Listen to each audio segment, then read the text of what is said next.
Bismillahirrahmanirrahim. Assalamualaikum warahmatullahi wabarakatuh. Allahumma salli ala Sayyidina Muhammad wa ala ali Sayyidina Muhammad. Okey, berapa orang dah? Okey.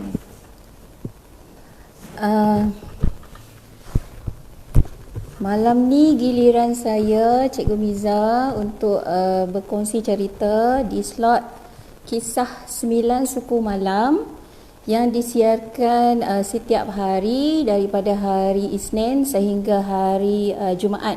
Okey, 9 Suku Malam. Okey, setiap malam kami akan berkongsi kisah benar, kisah suka duka urus pusaka. Okey, yang dikendalikan oleh My Pusaka, dan malam ini InsyaAllah saya akan bercerita tentang salah satu kisah benar. Tajuk slot saya malam ni adalah Datang Melutut Jika Nak Menuntut. Okay, saya harap semua yang menonton boleh share. Semoga lebih ramai lagi yang mendapat pengajaran dan mungkin mula bertindak untuk urus pusaka, dan juga mungkin mula membuat perancangan lah. Okay.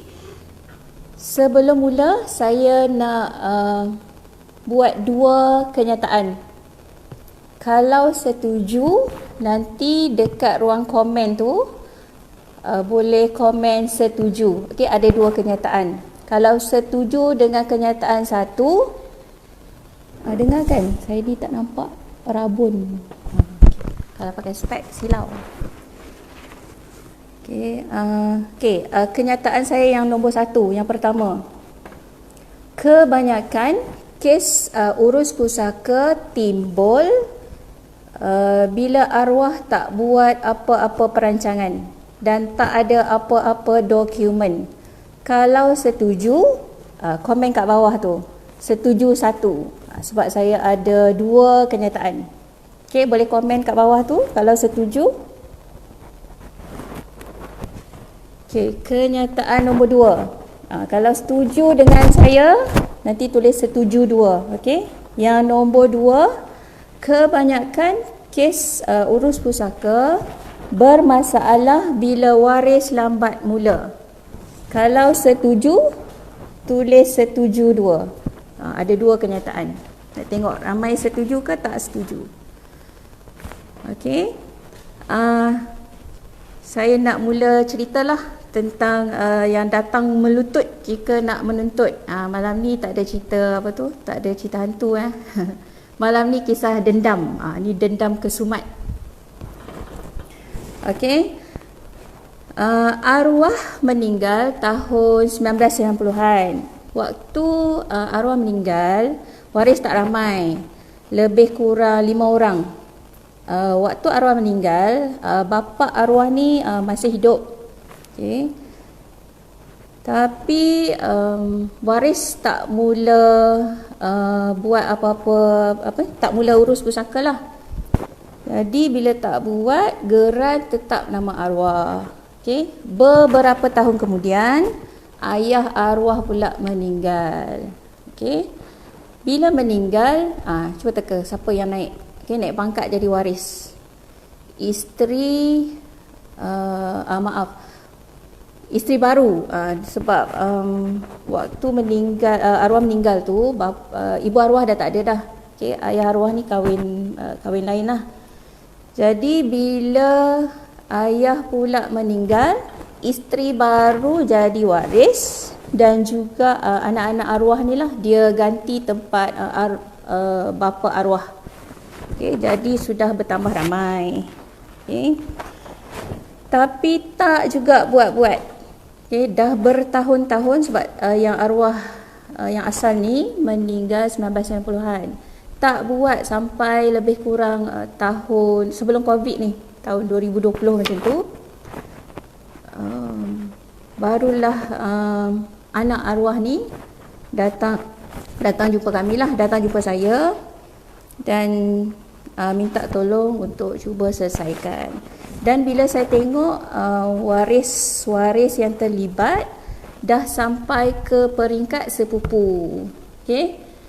Tak sangka kan, ingatkan waris sikit je, ramai orang cakap adik-beradik saya okey, anak saya okey. Tiba-tiba sepupu pula yang jadi waris.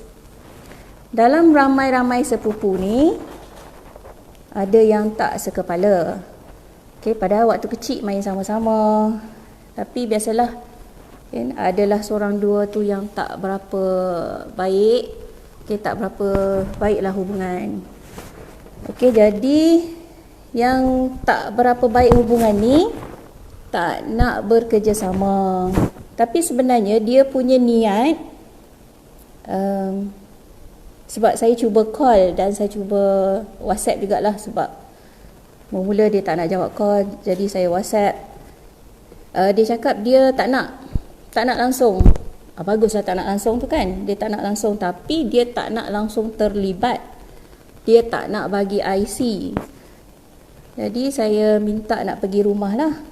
Sebab saya cakap tak apalah, saya cuba ceritalah kenapa kami perlukan. Okay. Sebab kes ni sebenarnya agak rumit. Sebab salah satu tanah arwah ni pun di-caveat oleh saudara kandung yang kata datang melutut jika nak menuntut tu. Jadi dia dah ada masalah kat situ kan. Okay, caveat ni pun sebab salah seorang anak arwah ni katanya berhutang. Jadi dia berhutang dengan yang caveat ni lah. Jadi saya pun pergilah ke rumah yang cakap datang melutut jika nak menuntut tu. Jadi bila sampai saja memang tak disambut lah, biasa kan. Yang saya tak berapa gemar sebab bila saya pergi nak cuba selesai urus pusaka, akan keluarlah cerita-cerita yang tak sedap. Contohnya dia buka aib lah. Dia cerita pemohon ni macam ni. Pemohon ni anak arwah lah. Okay, dia buka semua aib lah. Dia buka semua cerita yang tak elok. Bila saya dengar, lepas tu lah yang keluar dia punya kenyataan tu. Kalau nak juga saya boleh kerjasama, saya boleh bagi IC, kami satu keluarga boleh bagi IC kalau anak arwah ni datang melutut dekat family diorang ni. Okey, saya pun tak pastilah cerita dia benar ke tidak kan. Tapi saya cuba juga pujuk.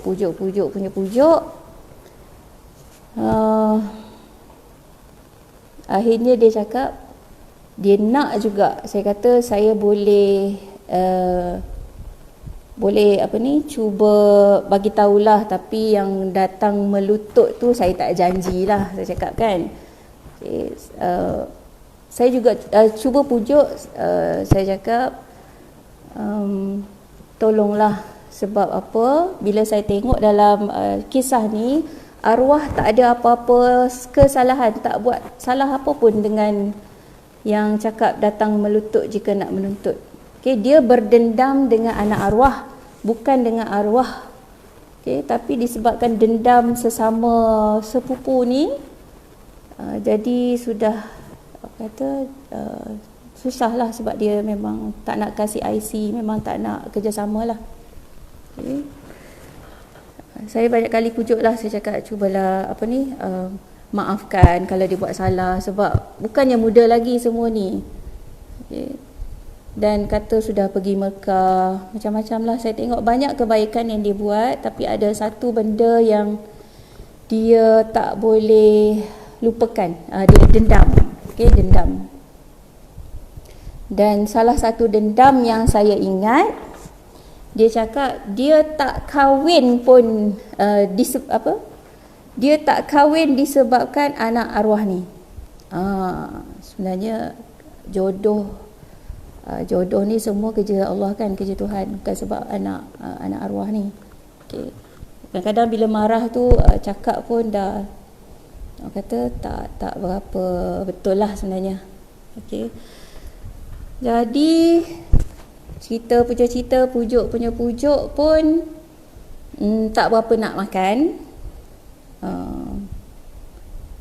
Dia nak juga anak arwah ni datang melutut lah. Akhirnya saya cakap, okeylah saya cuba